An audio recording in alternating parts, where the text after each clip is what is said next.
এটা কি গাছ? এটা হচ্ছে আমাদের গ্রামের ভাষায় দেখতে একেবারে ঝাউ গাছের মতো লাগলো। এটার নাম হচ্ছে গুনগুনি পাতা গাছ। হুম। খুব সুন্দর একটা গাছ। এটি এর চেয়ে বড় হয় না।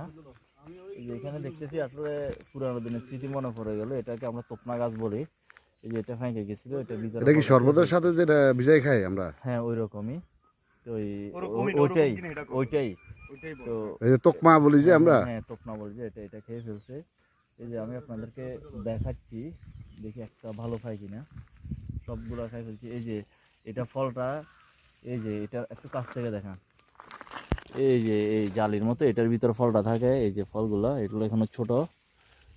এই যে এগুলো একটু বড় হয়েছে, এই যে এখানে একটু মোটামুটি বড় হয়েছে, কিন্তু এটার মধ্যে বেশিও নেই। যে এগুলো একটু বড় হয়েছে, এই যে এগুলো একটু বড় হয়েছে। এটার মধ্যে দেখি আপনাদেরকে আমি দেখাই কতটুকু বড় হয়েছে বিচিগুলো। এই যে তোপনা, অরিজিনাল তোপনা, এই যে দেখেন এটা।